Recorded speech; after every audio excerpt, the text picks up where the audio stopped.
This meeting is being recorded. Great. Okay, so here's what I want to do today is start off with a little bit of some reflections on last week and some clarifications, and then I picked two passages which I thought we could read closely together and study and think about.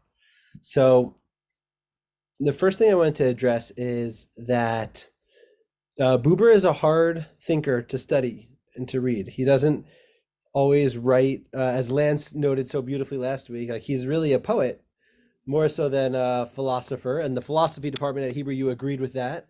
They felt like he couldn't be part of their their cohort because where he sacrifices a kind of technical rigor, he instead introduces aestheticism and beauty into his writing. Um, and also that means that he's discussing ideas that are sometimes a tad elusive. And what I mean by that is that they're not always something that it's not like I can say like I'm sitting on a chair, it has four legs, it's got a cushion underneath it, and you all know what I'm talking about, right? And if I stood up and showed you this chair, you'd be like, yeah, that was about, what we imagined, right? But if I'm trying to like express to you like a spirituality, a ideal about what the world could look like, if I'm trying to imagine a future, a theoretical future, that already gets a lot more complicated to kind of pin down and nail down. There's truths about that are on the macro scale. There's things about that are going to be true, need to happen on a micro scale, and it might not really comport with our reality, which makes it so much harder, right? If I were to talk about, when Buber talks about peaceful coexistence in the land of Israel as an ideal, I know that's a really hard thing to wrap our heads around. Given what we've known about the last century or two or 20, that's a very difficult thing to imagine, right? It might feel for some of those on the class, and based on the reactions that I got in the class last week and other emails or phone calls or run-ins that I had over the course of the week, I do get the sense that feels problematic or feels difficult or challenging to really say, well, how can we be imagining this? How can we be imagining this given our current reality, right? Is it even worthwhile? Is it somehow a betrayal of our community or of our state or of our nation to be imagining this in a different kind of way? And so I really do recognize that that's a really challenging task. And so I invite kind of two ways of thinking about it. One way is to say, yeah, that's really scary and hard, and let's imagine anyway. Let's just try that on, right? Let's say I'm willing to suspend what I know or what I think to be true in order to be able to go do this exercise of imagining something different. We all do this, by the way. If anybody who likes horror movies that have aliens in it, right? You know there's no aliens. I don't know, maybe not everybody agrees, but we all know there's no aliens. And yet you watch the movie, and while you're watching the movie, you're imagining a world where these aliens are present, and maybe they're scary, maybe they're nice, maybe they're whatever it is these aliens are doing, right? So the idea that we engage in imagination or fantasy or playing out certain kinds of conceptions of the universe, even if they don't match up or line up with our empirical reality, that's an exercise that we all engage in all of the time.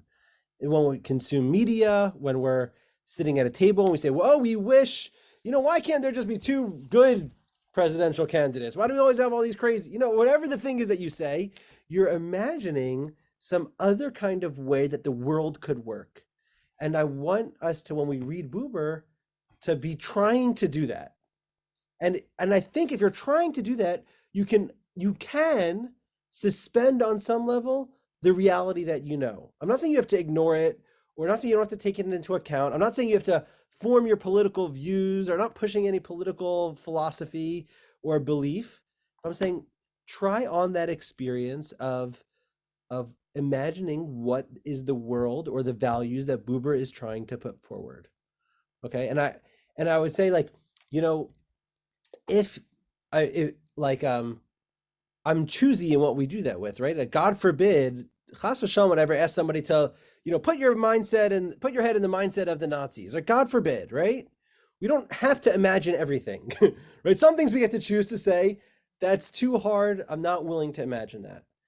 I'd say that, like, for one of the greatest Jewish philosophers of the 20th century, who was a professor at Hebrew U, who was an avowed Zionist, um, who quotes traditional sources, like, that's a person who I'm willing to try to, like, put on my imagination cap and try to see what it is he's trying to believe, or what kind of mission he's trying to set forth.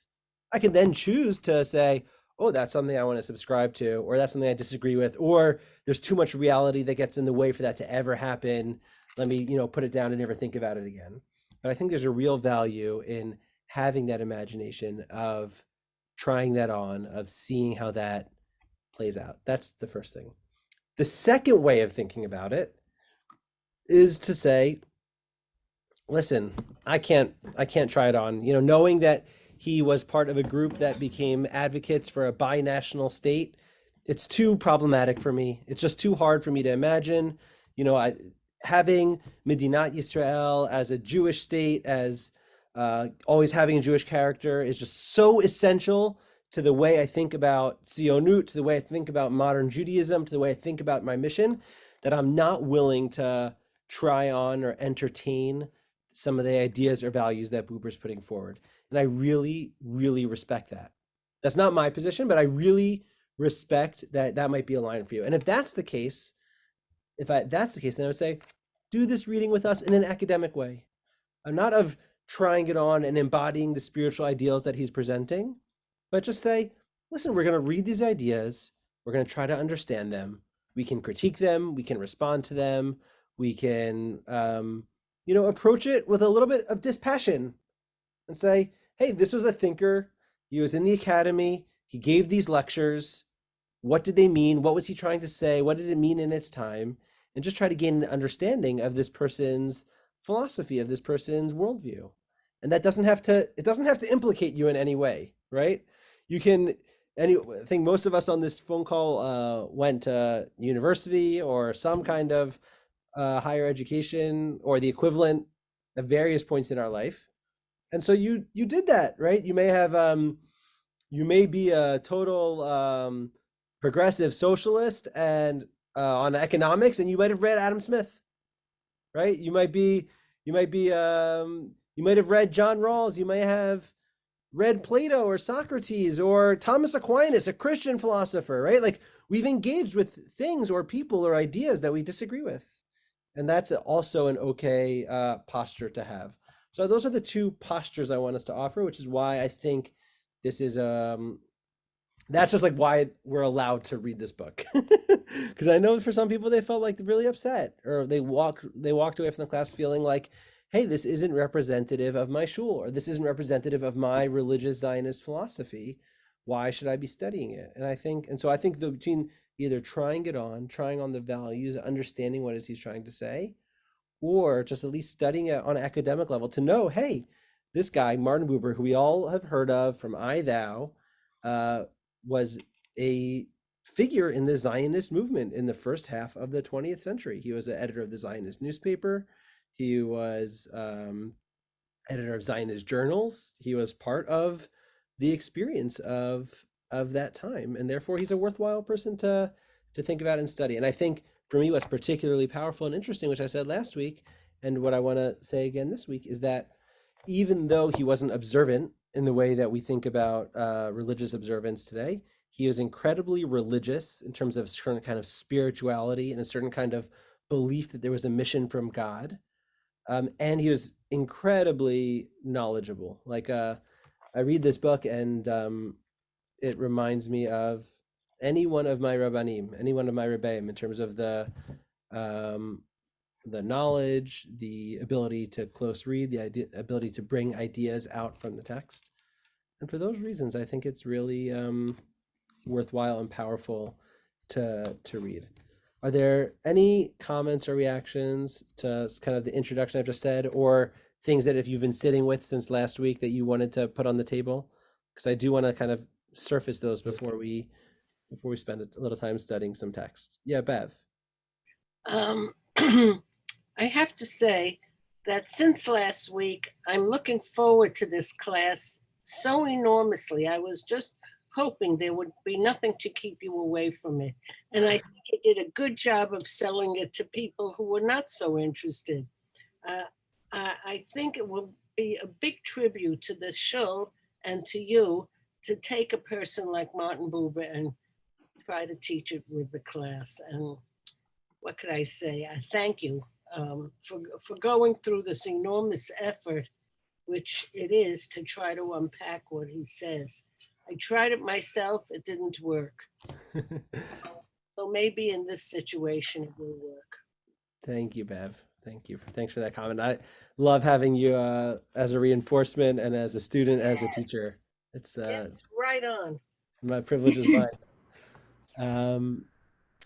Great. Miriam, I know you had asked a question, and one of the quotes I brought today is gonna address your question directly. But Okay. if you wanted to comment something, I'd love to hear from you as well. No, I just wanted to say amen to what Bev said. Okay, perfect. Okay.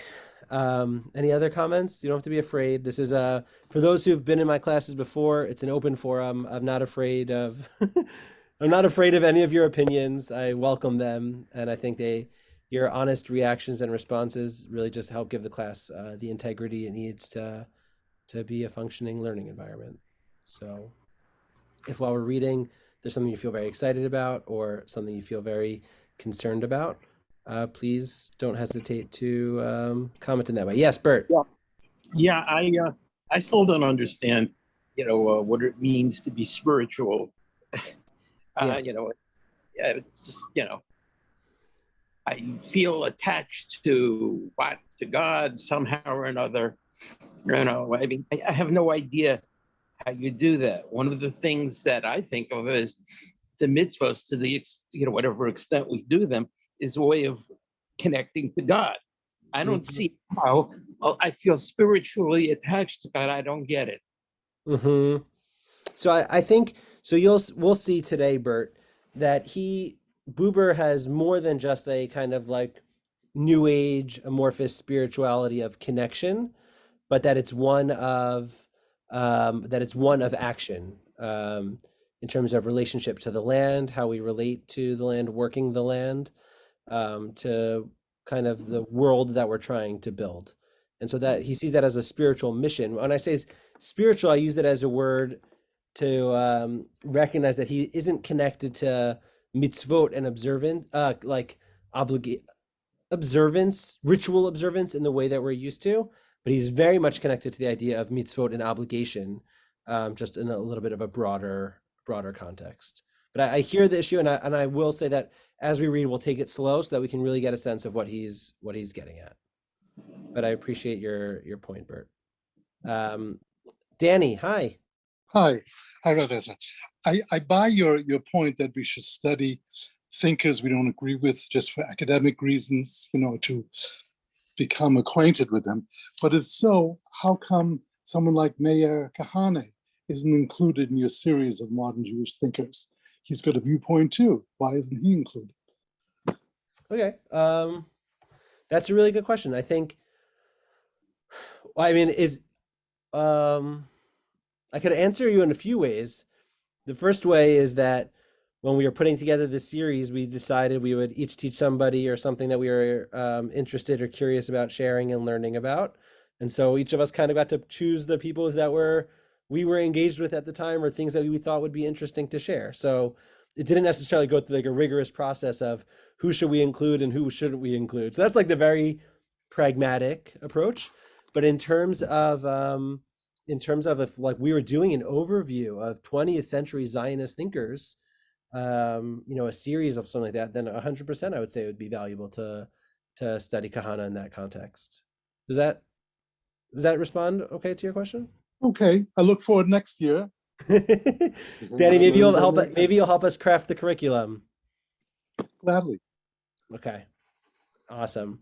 I think what's powerful to me, and maybe Danny, this speaks to your point, is when you read this book or any book of somebody who uses the Torah to create their ideology, if you're using the Torah to create their ideology, going directly from the source text of the 5 books of Moses, anybody's going to run into issues, because the Torah really offers a lot of complexity, right? On the one hand, it tells us to be incredibly welcoming to the stranger or to the convert or to the other inhabitants of the land, right? While you're there, you have to treat them with a certain kind of dignity and respect.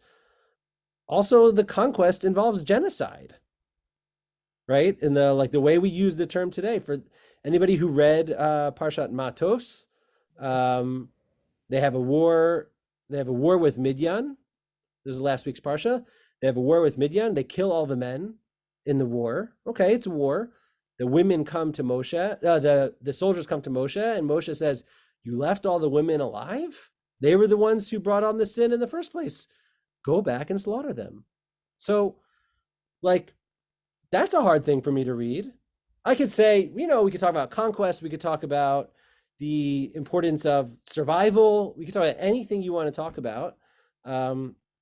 That's a challenging thing to read. And when I look at what are the values that the Torah puts forward, I don't usually turn to that pasuk as a pasuk that I hold up as a flag for being reflective of our Torah's values, or of, yes, all of the women are killed. You can look it up in the beginning of Parshat Matos, one of the last chapters of Bamidbar, and it's and I think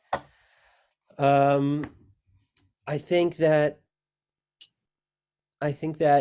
so that becomes like an issue that becomes like an issue for anybody who uses the Torah as a basis for their philosophy, is that there's going to be things that kind of comport with what some of us believe, and things that really don't necessarily fit. And so sometimes you have to be selective. And so I think Buber and Kahana both have the experience of being selective readers of Chumash and Tanakh, each in their own way.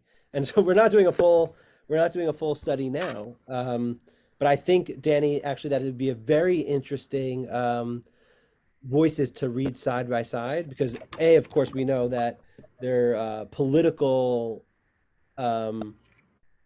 conclusions are radically opposed, but they both are thinkers who were using very traditional sources to offer a spiritual vision or a political vision for the Jewish people in Eretz Yisrael. And so I think you're right, Danny, to say that would be, a very interesting parallel or connection to see. And so that's thank you, Danny, for that question and for the clarification. Yeah. Any other comments on kind of the overview? I know. Listen, this is a 2-week class, so we have a time to see a few texts to kind of talk about some of the more broader strokes, and I recognize that might leave us wanting more, and that's a good thing. So any other comments on the broader sense of kind of the question of the meta question of studying this text, or of things that you're sitting with from last week? I could say something. Yeah. That just occurred to me. I don't know if it's relevant or not. But it seems to, let's see. Seems like the topic really is about aspiration, and it seems that any kind of aspiration requires that we imagine ourselves differently, so that we can move in the direction of what we desire, and that actually doesn't exist right now. Yeah. In a concrete way. So I'm thinking is like imagining a new Israel might be what Buber is talking about in the realm of aspiration. Yeah. So envisioning a new Israel is the proper use of spiritual imagination in the process of fulfilling that aspiration of a new Israel. But responsible innovation needs to be based in what is already established. So it's kind of a trade-off between tradition and vision. Mm-hmm. Yeah. Thanks, Graham. I think you're right. I think the idea of thinking about um,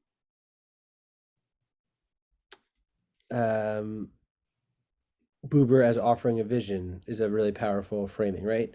A person who starts a synagogue and envisions a synagogue or a community of, multiple prayer services, lots of people, children's groups for mahjong players, right? Ravavi in 1973 talking about what the Hebrew Institute of Riverdale could be. So if someone came to him and said, "You have all these ideas and visions, but there's only 16 people here," right? You'd say, "Yeah, that's not the point. The point is like we have to imagine what it is we're trying to get to." And so I think that's a powerful framing. Okay. I'm getting some chats about the genocide, the relative genocide that I shared about, and I think Kol Isha Yodat Ish. There's sort of a happy middle there, Jesse. I think you're sending me direct messages so everyone else can't see them, but I think there's a gap there in the middle of the Kol Hataf Binashim. So what about somebody who's post-pubescent of is it Dafka virgins or Dafka or specifically anybody of sexual age? I think is a distinction I would make, and it seems unclear of how to include that. So I read that as the people who are kept alive are the children. Anybody who's of an adult age is killed. But I do hear the distinction, and also like I think the technical distinction of whether it's all the women or only the non-virgin women who are killed, it still makes it it's a phrase or a moment in Tanakh that I found very something that have to give me a lot of pause and thought. And what's very interesting, and it's hard to swallow either way. I agree. Yes, 100%. And I think what's interesting, and this is like really off topic because I brought it up, but in Sefer Devarim, in this week's Parsha, when Moshe kind of goes through the events of the last 40 years in the desert, he leaves out the battle with Midian.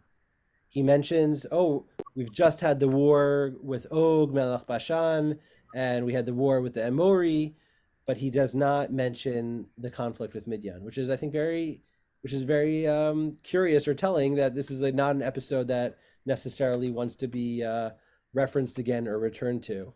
So it's something to think about. Let's pull up the text. Okay.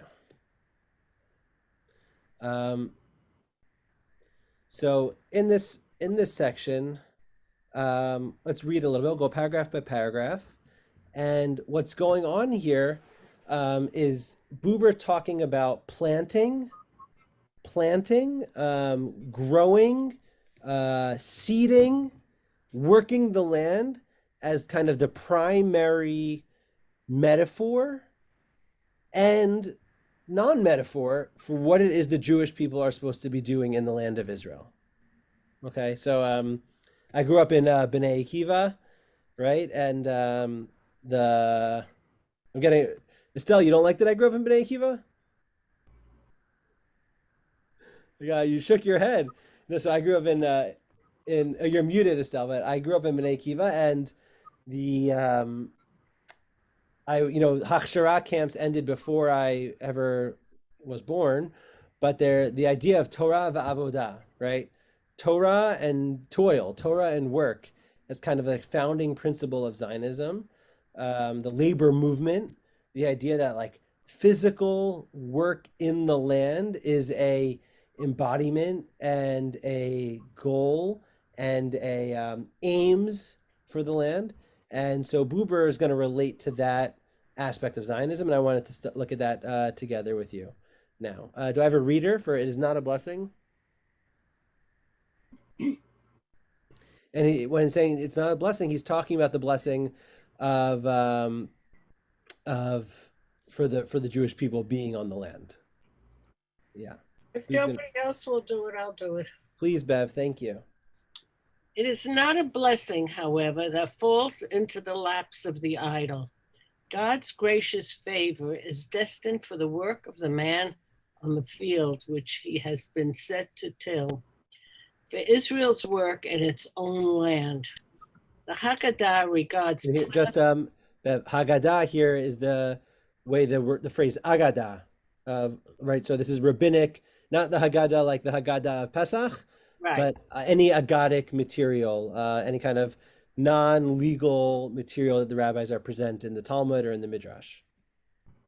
Okay, sorry for interrupting. The Haggadah regards planting as an imitation of God. From the beginning of his creation of the world, the Midrash relates, the Holy One, blessed be he, Yep. has chiefly concerned himself with planting, as it is said, and God, the Lord, planted a garden in Eden. So too you, when you come into the land, are to concern yourself chiefly with planting. No other occupation is more important. Nothing must be allowed to distract from it.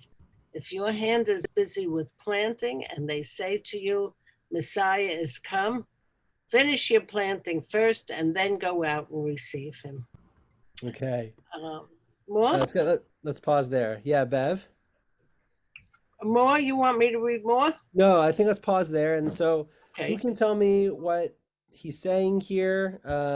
What comes up for you? I saw a lot of smiles in that last quotation, which is from I believe it's from Avot de Rabbi Natan, or Pirkei de Rabbi Eliezer, one of the early Tannaitic texts. But what's he saying? What's he relating to? Well, first of all, when he Yeah. says and receive him, he dates himself. Oh yeah, he's very Right. gendered. He was Yeah. if he was writing today, he wouldn't write and receive. Yeah. But I think he says planting, but he means any kind of work, whether you're a cook or a teacher, or what he means is get out there and work. Don't just sit and wait. Mm-hmm. Right. This is a thanks, Bev. And this is like the way you just phrased it, I think is very powerful. This is a big theme of Zionist movement, right? Is that waiting, whether it's waiting in the land of Israel or waiting in the diaspora, is not the goal. It's not what God put us on the earth to do. God put us on earth to work the land. That's what God did. God first planted a garden in Eden, as he says, as Buber quotes. And so it's our job to imitate God, to plant gardens, literally, and waiting around. Or even, I love this line, even when Messiah has come, do not go and pause what you're doing. Finish your job first, and then go welcome the Messiah. I think it's such a brilliant text. Yeah, Bert. And I just want to say that in addition, that finish your planting first, that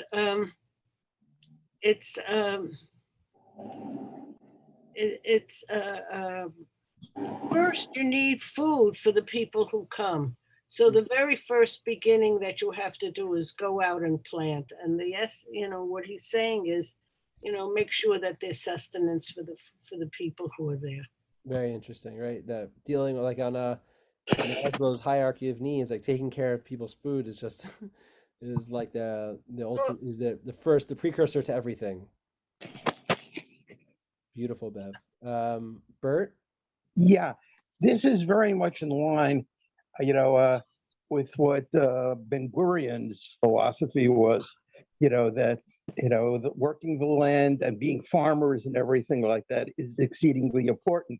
He doesn't, I think, attribute, I think that's a somewhat more secular view that Ben Gurion has than what's his name does. But, the idea of planting as, a primary mitzvah, the Gan Eden reference, to me, means that you could plant in the United States, wouldn't necessarily refer to Israel. Great. So Bert, the next paragraph is going to address that very question. But you're totally right to ask it. And yes, Ben Gurion was based his ideas, his ideals, on the Zionist thinkers of his era and of who he grew up with and who he grew up on, right? I don't think he based it on Buber myself, but I don't know. Well, Buber is reflective of a lot of the philosophies of the time. If you read Hess, Pinsker, Achad Ha'am, any of the religious Zionists as well, Teichtal or Alkali, they are all playing with the same ideas. They might focus on different areas. Some are focusing on community, some are focusing on culture, some are focusing on the land itself, some are focusing on the work, some are focusing on Messiah. But they're all playing with this similar ideas of like this connection between the Jewish people and the land, particularly the land of Israel, which we'll get to in the next second. And they're playing with those ideas. And what Buber's doing here, Bert, is to say that not just labor, not just as a secular ideal in the kind of Marxist or socialist sense, but labor is actually a religious ideal presented by the rabbis in early rabbinic sources. Okay, and so right, Ben Gurion's notion of labor is deeply influenced by broader political philosophy of the early 20th century and broader Zionist and secular Zionist philosophy particularly. And one of the things that Buber is working towards is building a comprehensive worldview around Zionism that's deeply embedded and rooted in the Torah and in the rabbinic sources. So I think it's a very apt comparison to Ben Gurion, and I think this captures that sense as well. It's also an idea or an ideal that working the land would make a different Jew. And that it was in reaction to the diasporic tendency to not to have any connection or very little connection with the land. So it became a part of their philosophy in that sense, that Israel is the undiaspora. Mm-hmm. And you work the land, and agriculture and farming and this close contact with the land contains the seeds, if you will, of civilization, because you're planning for a future. Beautiful. And I think Buber is getting at that as well, in terms of like planting being this fundamental activity that God kind of gets the world started with, and one that we must continue. So I think that's I very much appreciate your framing, Miriam. Yeah, Lance. Okay, Israel today, in my opinion, two things. One is technology, which is not planting, but helping people to plant, giving people the ability to take water from rain, for example, and to go into Africa and help women who are traveling 3 hours a day in order to get water, to have water right where they are, things like that. And of course, in terms of medicine and so forth. And the other thing is the temple, which is right behind me, Steve David. But the temple is, in my view, the connection between God and man. And the Kohanim are the people who are connected, or sort of the channeling of God to man. And it seems to me that in this sense, Buber is really secular in a unfortunate sense. And I'm once again, I'd rather talk about Buber's language, land, land, land. You see that? There was a sentence there with land, land, land, rather than his philosophy, because I think his philosophy is, dated at this point. Israel is not a country that is particularly farmer-oriented anymore.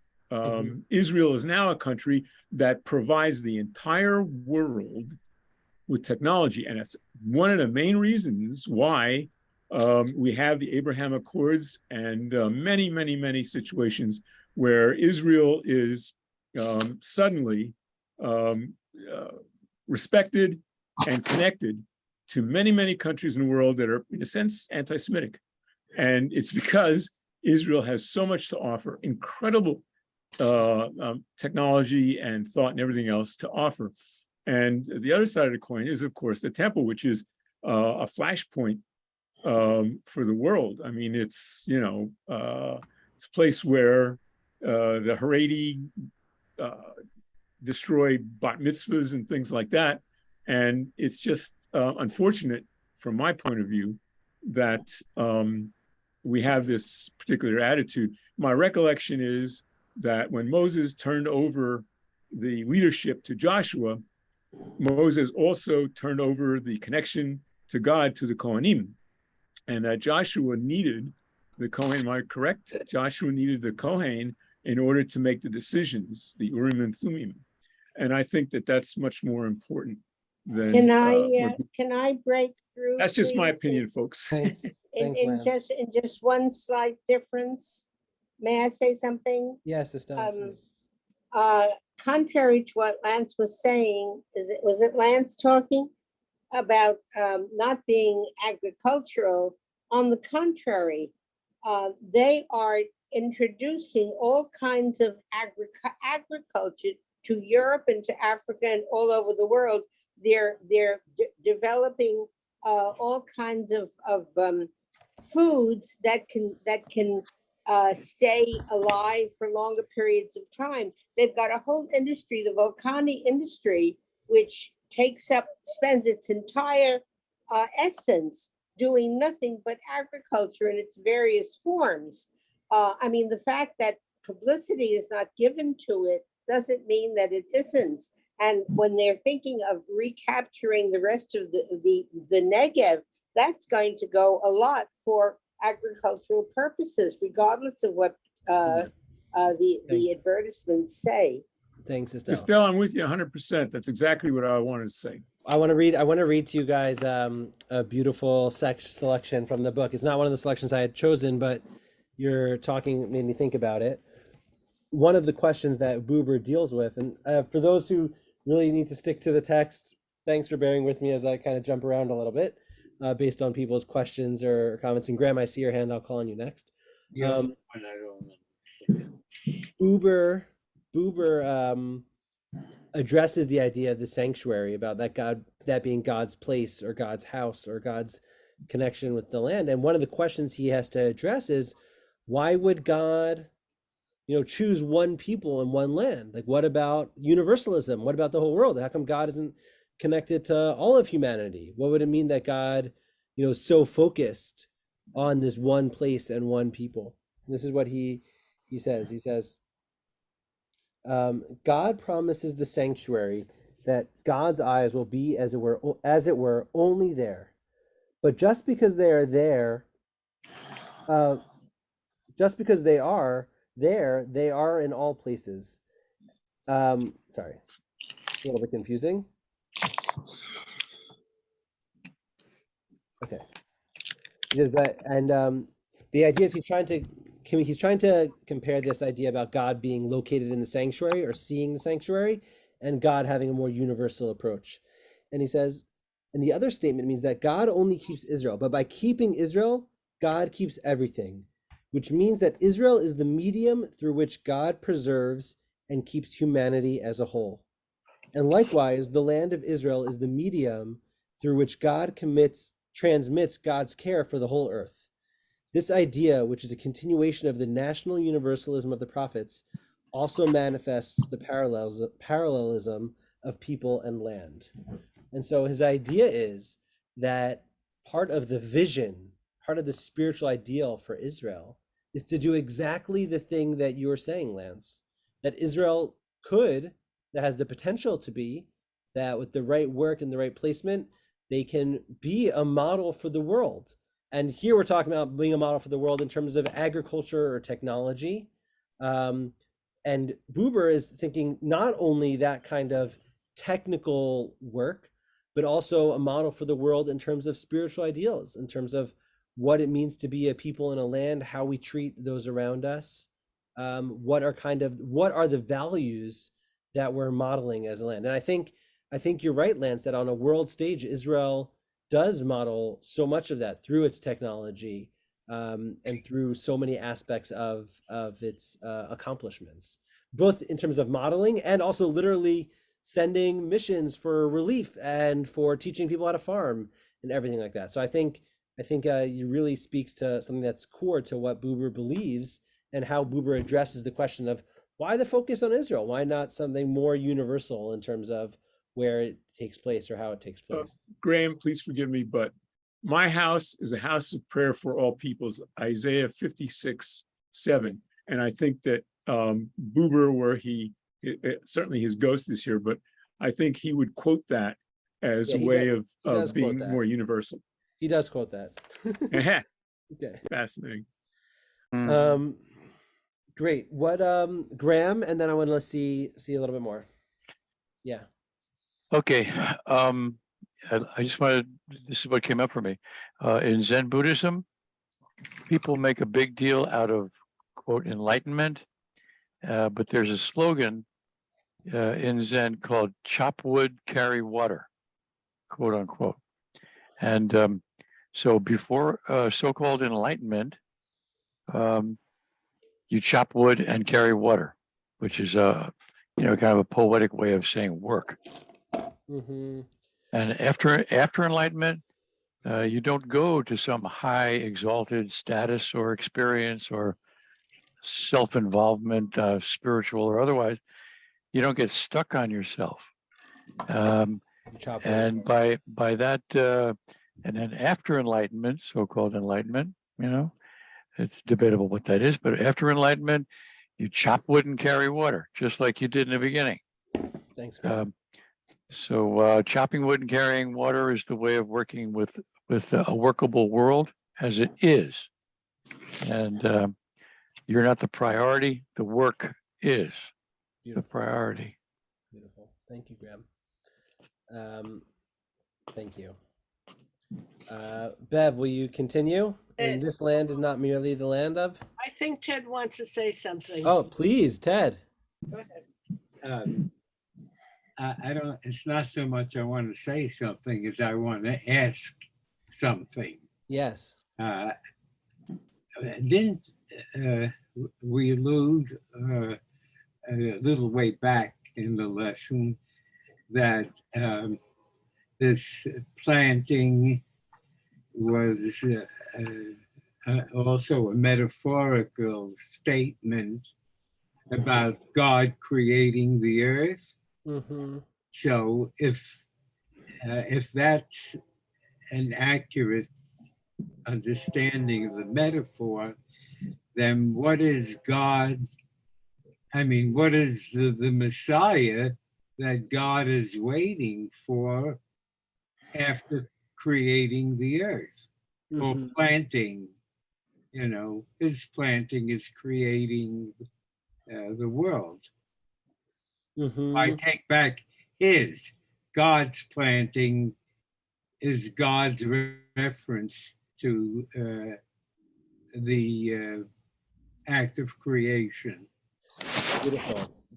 Ted, I'm really grateful for that, right? There's this some sense that's being articulated here of if planting is the whole goal, it's what God does and what God expects of us to do, then the Messiah, some kind of messianic vision or a Messiah figure in particular, becomes like extraneous or unnecessary or just like bonus, and don't let that distract you from the work that has to be done. And I think you're right, Ted, in kind of focusing us on that line where it's saying like the Messiah becomes an afterthought, it becomes second priority to the planting. First, take care of the thing that God put us on this earth to do, and then worry about greeting the Messiah. It reminds me of the joke about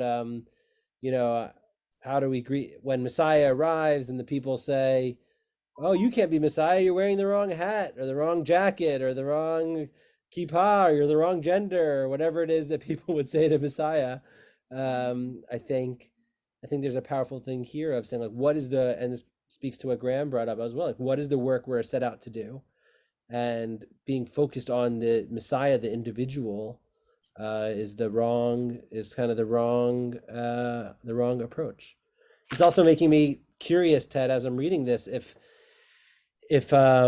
there's some kind of like anti-Christian polemic in this text a little bit as well.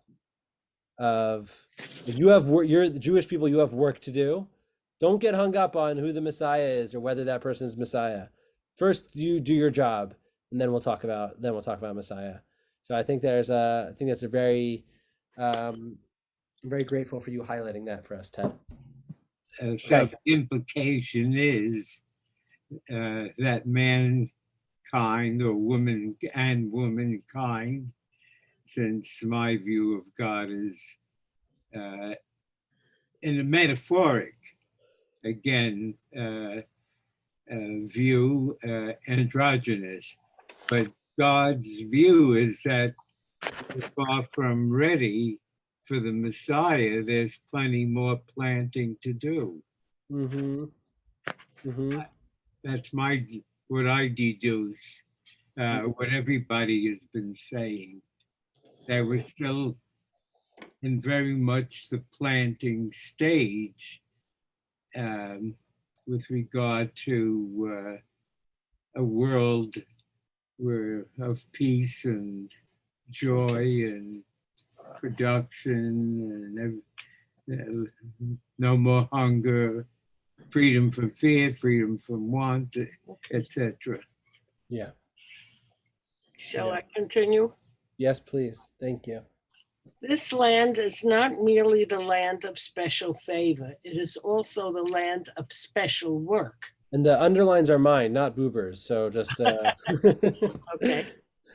To the sentence in the Bible which tells us how God fetches Abraham from his home and father's house and bids him to go into the land that I shall show thee. The Midrash adds a story that shows great understanding of Abraham's situation.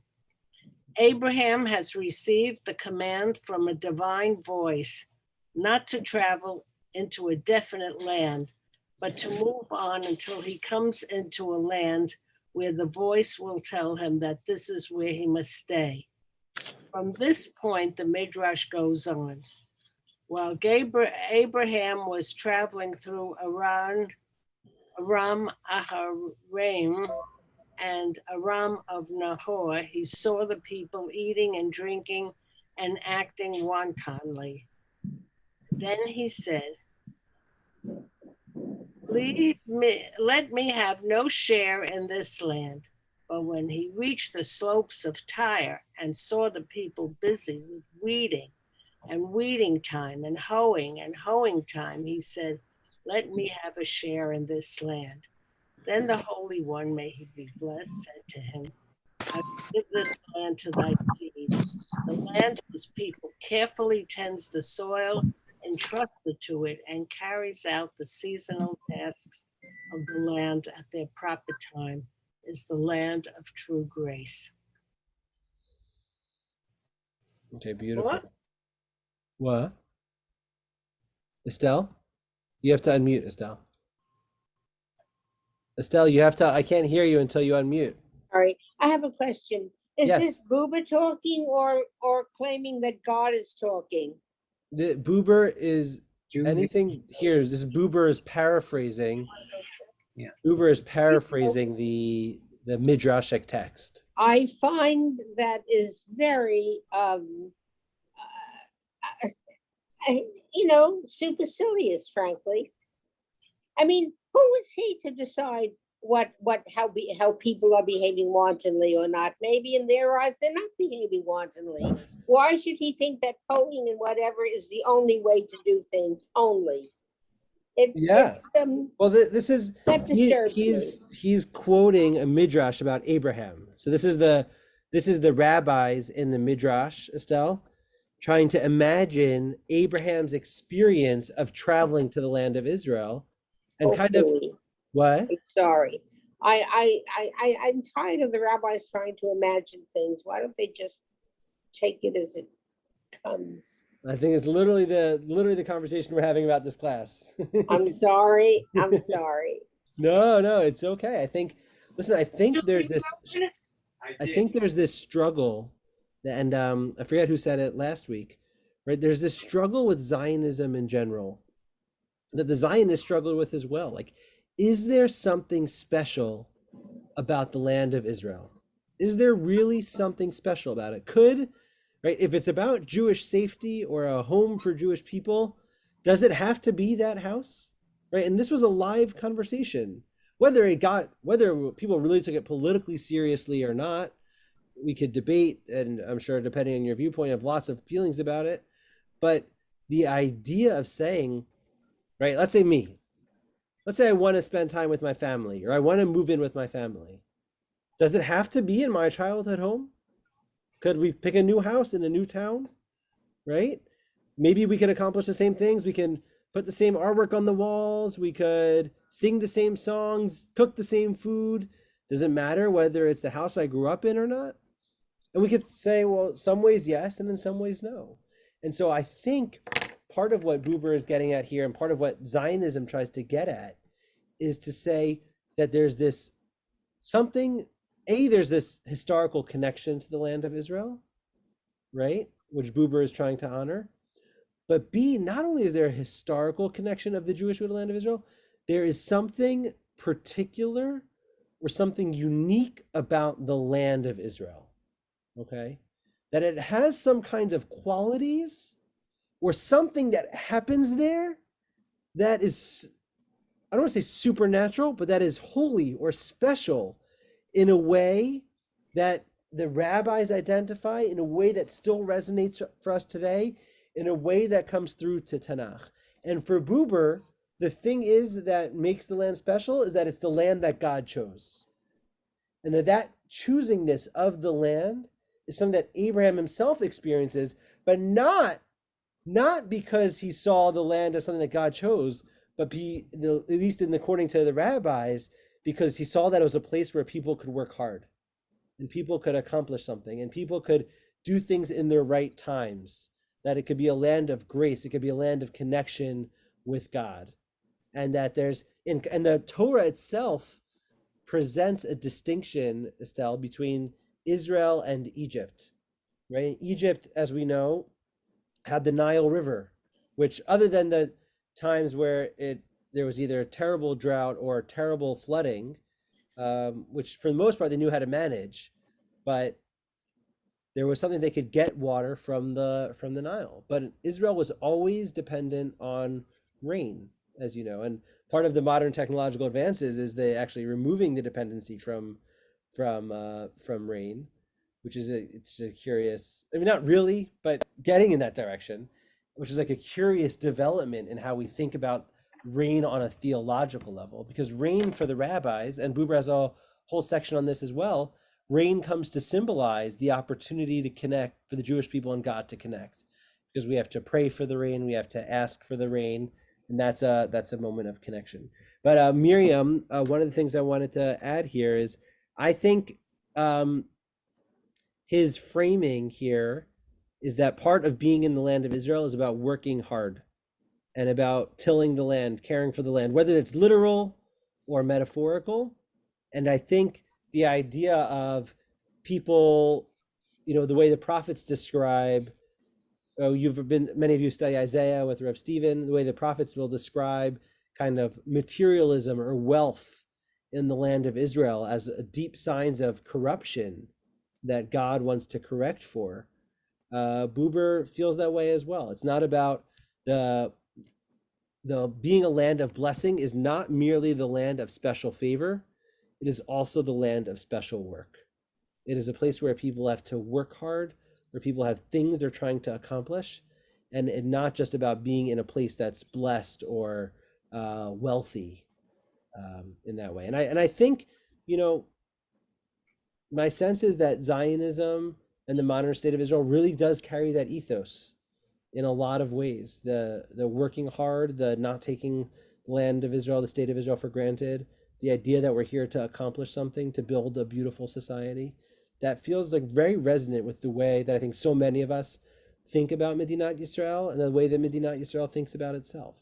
And so I think there's something very powerful to see it articulated in this way in the eyes of Chazal. We have to pause here But one of the things that I want to say is that here I want to read this last part. So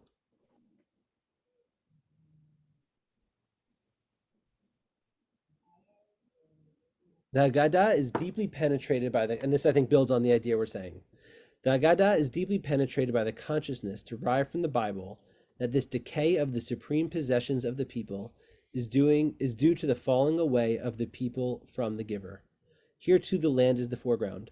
The biblical teachings on the polluting and disintegrating influence of the misdeeds of the people on the soil of the land is taken up and elaborated by the Haggadah. 3 kinds of wickedness are attributed to this influence. The first is bloodshed, the second idolatry, but the third is pride. Whoever is proud causes the pollution of the land and the withdrawal of the Shekhinah which the humble cause to dwell among men on earth. It is significant that just as evil in effect is attributed to pride as to bloodshed and idolatry, this too must certainly be understood in connection with the election. And capital E election here is his phrase for thinking about the chosenness of the Jewish people. Okay, the chosenness of the Jewish people. He uses the phrase election to mean that. Whoever believes in the election, that the idea of the Jewish people are chosen and fulfills its commission in all humility, gives sustaining power to the land and helps to keep the Shekhinah near to it.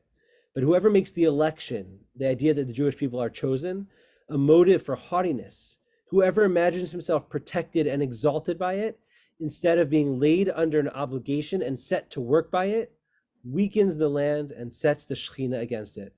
People and land are connected by the election, but they can only remain connected if and so long as the commission which it implies is carried out by the people in a humble work for God. And so before, I don't think it's not about, and for him, it's not about like a Haredi view of like, if we're not from, then we're going to get kicked out of the land, right? If we didn't wash our hands before making hamotzi, God's going to kick us out. Which you should do that if that's your practice, and I recommend it. It's a beautiful ritual practice. But his idea is that never think that chosenness, never think that election, that the Jewish people being imbued with a certain kind of favor should never lead us to pride or thinking that we're great in some way. But dafka, it's about humility and about what is the work that's in front of us that God demands and expects of us and obligates us to do. And that's part of how we sustain the land of Israel. And so, I'm, part of what he's saying is, I think, is a critique of something that I do, which is like talk about how great the land of Israel is and talk about how great Medinat Yisrael is. Like I do this all the time. We talk about visiting and the food and the technology and the accomplishments and democracy and spreading of the technology. And Buber goes in the direction of like, pause on being so prideful. Pause on being so prideful. There's a work ahead of us to do, and we can't let our pride distract us from what it is that we've been given this land in order to accomplish. And I think that's a very powerful rebuke. And not only does he say that's true, but he thinks he ascribes, based on the rabbis, that's why the Jewish people lost the land the first 2 times, was because of that pride, because of that haughtiness. And so I think he's making a very powerful charge to sort of what it looks like to be a Zionist in the land of Israel, what it looks like to be a servant of God, what it looks like to try to accomplish this mission. And so this is like a tiny little, what we've studied today is a tiny little taste of Buber. We've just read only 2 or 3 pages and some of the excerpts from last week. I couldn't recommend the book, whether it's as an academic level or on honing one's own vision level enough. I think his building out of ideas and his quotations and his understanding of the Zionist ideology, one which he himself subscribes to, is incredibly powerful and worthwhile. His political conclusions notwithstanding. So I think that's what I have to say for today. And I don't want to keep people too long, but I'm incredibly grateful for the time we've had together on this. I know this is like sort of like an intro to an intro of a survey course. That's what we have time for. And as I said to many of you, at different times. If this is something you want to continue to study, please don't hesitate to send me an email or raise your hand even now, just so I have a sense, and we could try to find the time to work together to figure something out. Thank you very much. Thank you very much, Ezra. Thank It you, was- Rabbi.